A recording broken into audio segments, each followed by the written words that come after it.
Hi, congratulations. You just received your virtual pinball machine from Rec Room World, and this is what the packaging box looks like. It's very well packaged. So let me show you how to open this up correctly. You will have tabs like these here that are bent the opposite way like they are on the bottom here, as you can see. So what you're going to need to do is you need to get a small mini crowbar that you can go in and like open that up partially, and then you use your hammer to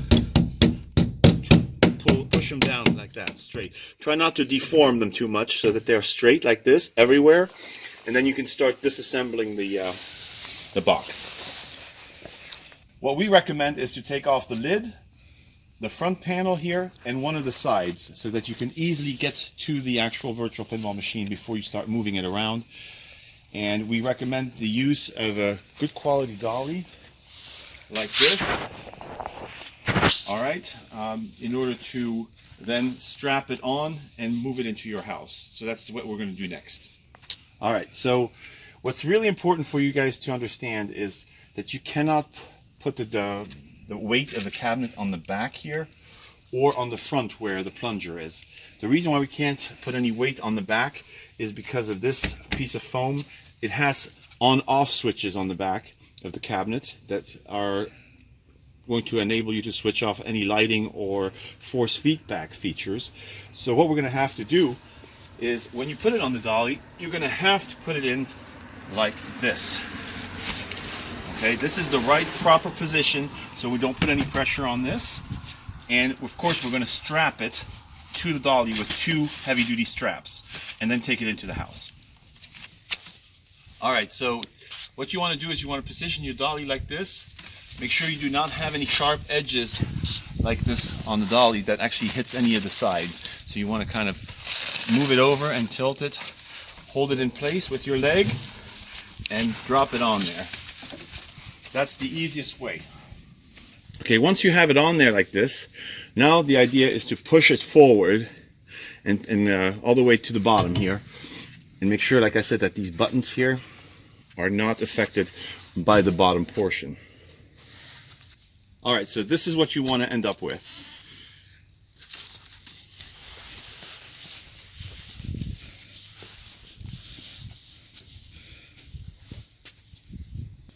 What you want to do is you want to use good quality straps. It doesn't have to be quite this heavy duty, but at least a few of those to secure it to the dolly.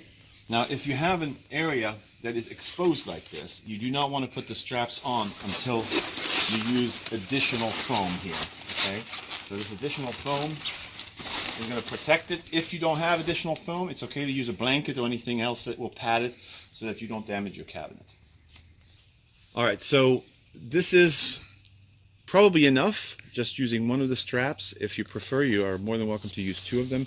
This is a pretty heavy duty strap that we're using, so since the bottom is keeping it in place, I think we can now move it into the house. You want to move it backwards if you have any steps to deal with, and you really want someone on the bottom pushing it up to help you get up the steps. Alright, so when you have it in position and you know where you want to put it, we're going to put it against this wall over there. Use a cutter and be careful, obviously, not to cut through the foam into your artwork. I would suggest pulling this up like this and cutting it nice and easy.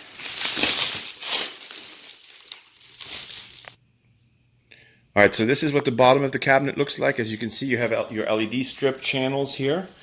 Sometimes these come loose a little bit, so even though we do have super hot glue in certain areas, you may want to just press and push them back and make sure the 3D tape, the 3M tape, is on there correctly. You can also see the subwoofer in the middle of the unit. What we're going to do next is apply the legs. You can see there are channels for the legs here. We're going to unwrap the legs right now and then show you how to apply them. Alright, so what you should have here is 4 legs like these, and a bag with your power cord, and you'll have a hex wrench in here, additional screws, and very important, 8 of these screws that are going to be used to attach the legs. Alright, so what you want to do is you want to just line up the holes with these notches, and these go in at an angle like this, and you need to find, of course, the hole where it's going to attach to.